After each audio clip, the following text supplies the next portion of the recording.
Krishnamurti was a renowned Indian philosopher, speaker, and writer. He became known for his rejection of all religious and philosophical ideologies, advocating instead for a path of self-inquiry and personal discovery.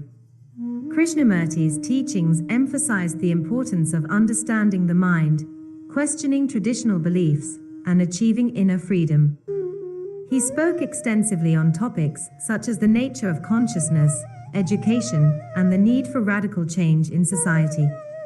Krishnamurti's approach was non-dogmatic, and he believed that truth could only be realized through direct experience rather than adherence to any particular system of thought. His work continues to inspire individuals seeking to understand themselves and the world around them.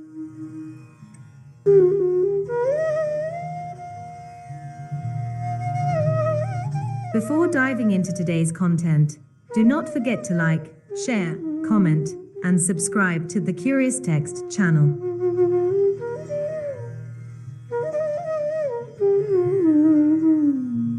Let's delve into the profound and inspiring thoughts of Jiddu Krishnamurti.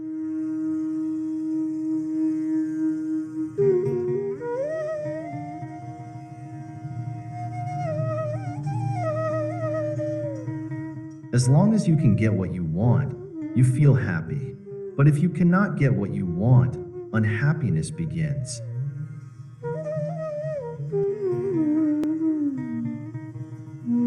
Most of us think pleasure is happiness, and the greatest pleasure we consider to be the greatest happiness.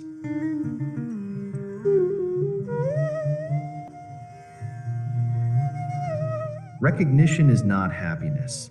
To know what it is to be happy is not happiness.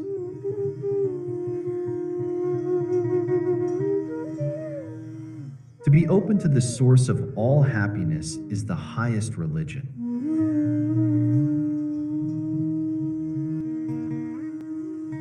Training the intellect does not result in intelligence.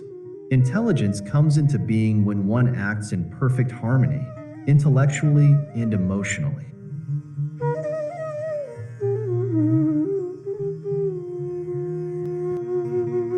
The body has its own intelligence. It requires a great deal of intelligence to observe the intelligence of the body.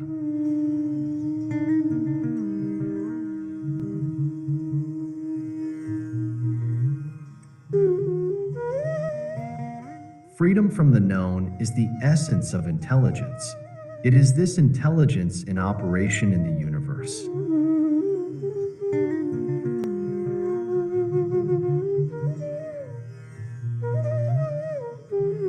Intelligence demands doubting, questioning, not being impressed by others' enthusiasm or energy. Intelligence demands that there be impersonal observation.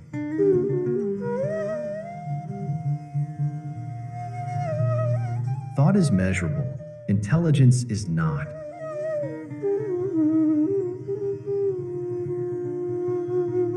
What a strange thing is loneliness, and how frightening it is. We never allow ourselves to get too close to it, and if by chance we do, we quickly run away from it.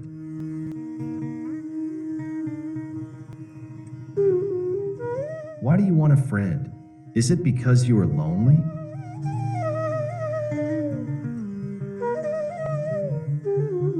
If you do not follow somebody you feel very lonely, be lonely then. Why are you frightened of being alone?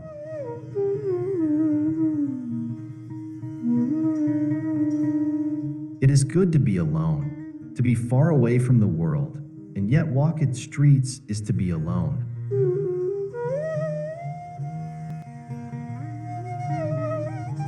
The ache of loneliness fills our hearts, and the mind covers it with fear. Loneliness, that deep isolation, is the dark shadow of our life.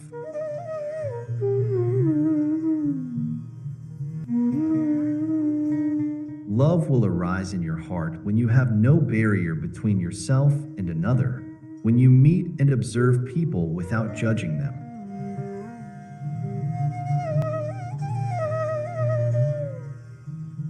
Love can do nothing, but without it nothing can be done.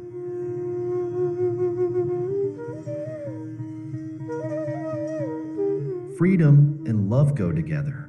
Love is not a reaction. If I love you because you love me, that is mere trade, a thing to be bought in the market.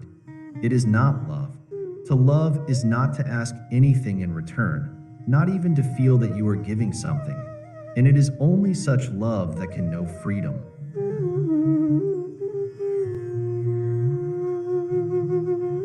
It is love alone that leads to right action. What brings order in the world is to love, and let love do what it will.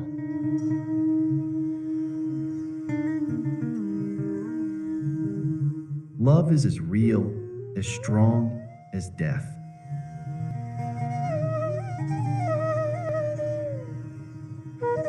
Thought shattering itself against its own nothingness is the explosion of meditation.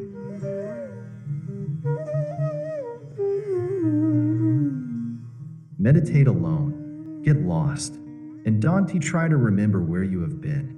If you try to remember it, then it will be something that is dead.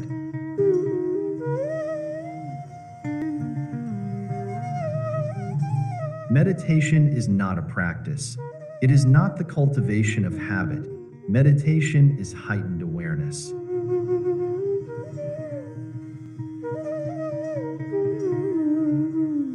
Follow the wandering, the distraction. Find out why the mind has wandered. Pursue it. Go into it fully. When the distraction is completely understood, that particular distraction is gone. When another comes, pursue it also.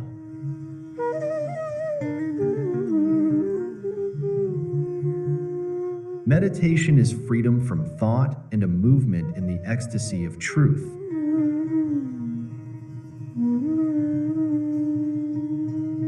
Without passion, you cannot do anything vital.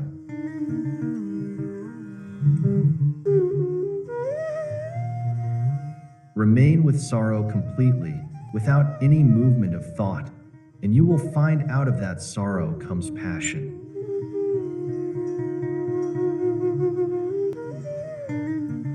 Without passion, there is no creation. Total abandonment brings this unending passion.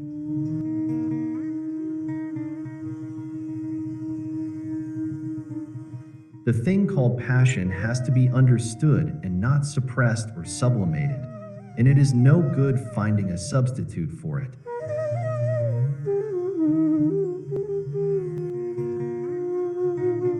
Passion is rather a frightening thing because if we have such a complete passion, we do not know where it will take us.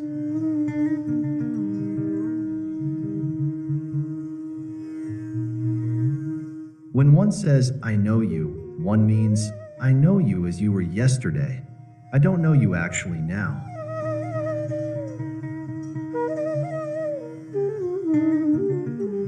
It is no use sitting in a corner meditating about myself.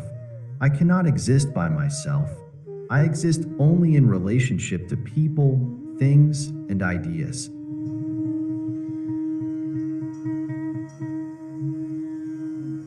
Is it possible to have a relationship with another in which there is no friction whatsoever? It is possible only when I understand what love is.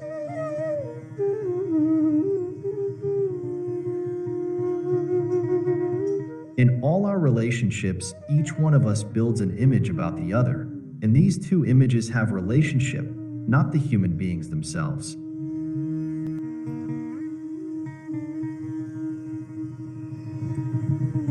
Jealousy, distrust, feeling lonely deeply inside but trying to escape from it, that is my life. And that is what we call relationship, and that is what we call love.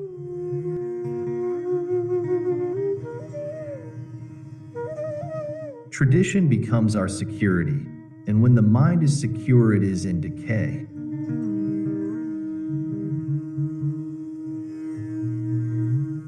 Does thought fundamentally, basically, give psychological security?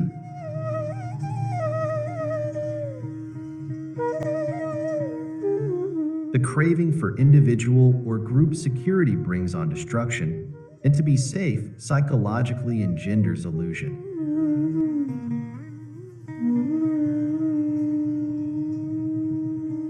There There is true security when you destroy those things that are keeping people apart, fighting each other in wars which are the result of nationalities and governments.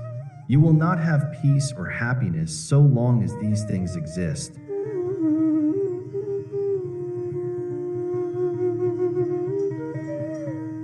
If the mind is alert, watchful, without choice, there is freedom from the limitation of the self, and therefore there is peace, which brings its own security.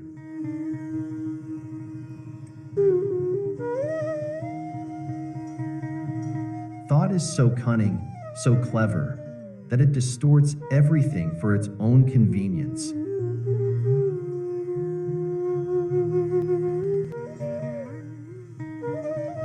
All ideologies are idiotic, whether religious or political, for it is conceptual thinking, the conceptual word, which has so unfortunately divided us.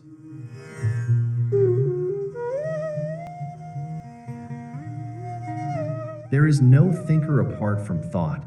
Thought has made the thinker.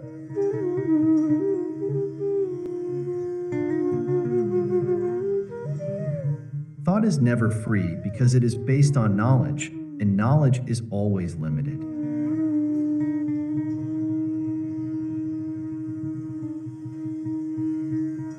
One can only find out what is sacred when thought has discovered its right place, without effort or will, and there is this immense sense of silence, the silence of the mind without any movement of thought.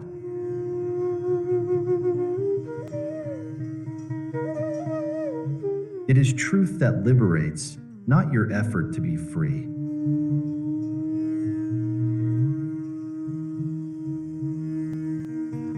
I maintain that truth is a pathless land, and you cannot approach it by any path whatsoever, by any religion, by any sect.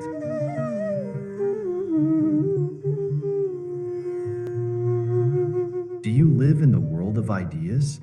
If you live in the world of ideas and conclusions, that is not truth, but just a projection of thought.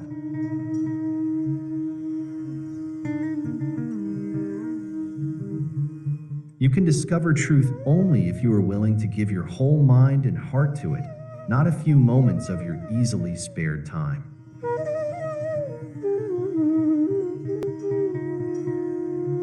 Truth cannot be given to you by somebody.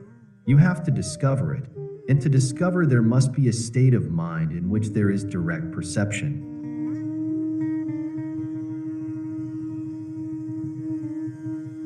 The thing you fight, you become.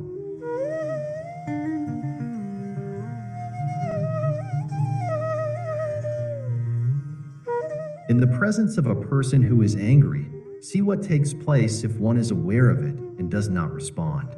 The moment one is aware of the other person's anger and one does not react, there is quite a different response.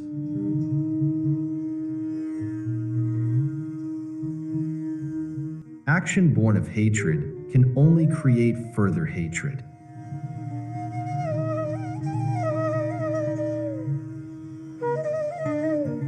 When you separate yourself by belief, nationality, or tradition, it breeds violence. So one who is seeking to understand violence does not belong to any country, religion, or political party, but is concerned with the total understanding of mankind.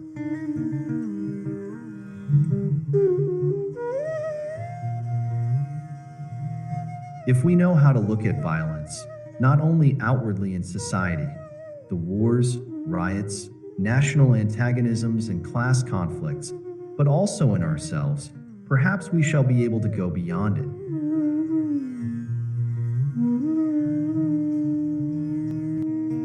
You must understand the whole of life, not just one part of it. That is why you must read. That is why you must look at the skies, why you must sing, dance, and write poems, and suffer and understand, for all that is life.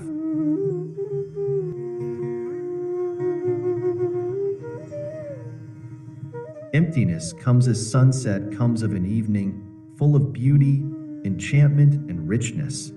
It comes as naturally as the blossoming of a flower.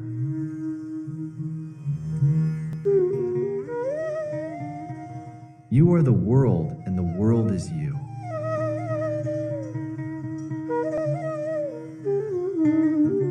It is a waste of energy when we try to conform to a pattern. To conserve energy, we must be aware of how we dissipate energy.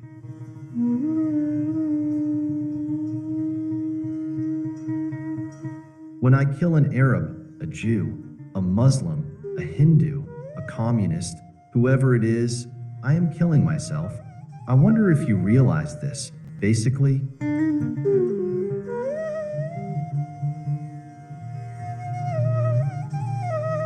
can the mind be aware of emptiness without naming it, running away from it, or judging it, but just be with it?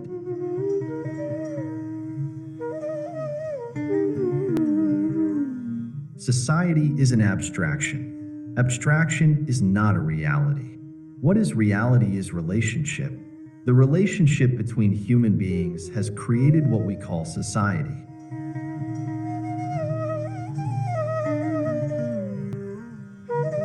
When death comes, it does not ask your permission. It comes and takes you. It destroys you on the spot.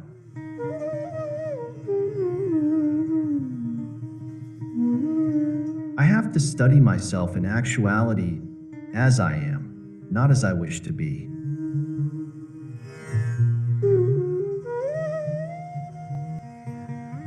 A mind that is full of conclusions is a dead mind. It is not a living mind. A living mind is a free mind, learning, never concluding.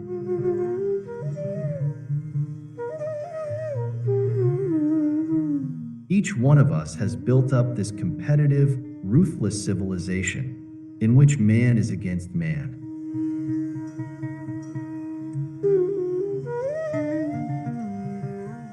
To live in the eternal present, there must be death to the past, to memory. In this death, there is timeless renewal.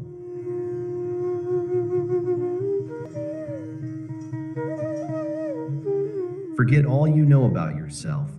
Forget all you have ever thought about yourself. Start as if you know nothing.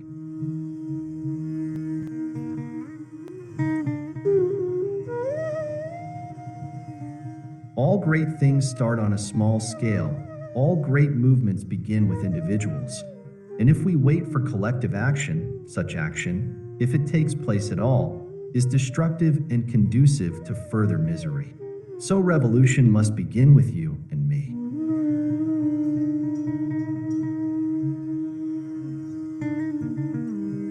Organized religions throughout the world have laid down rules, disciplines, attitudes, and beliefs.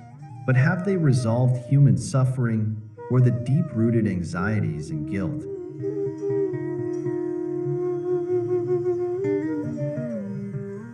The more you know yourself, the more clarity there is.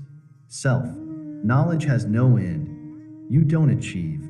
You don't come to a conclusion. It is an endless river.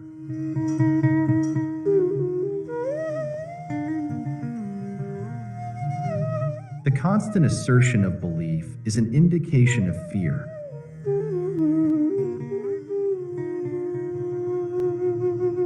What we are, the world is.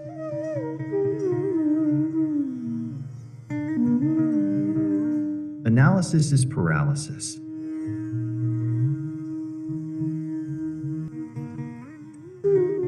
When one loses the deep, intimate relationship with nature, then temples, mosques, and churches become important.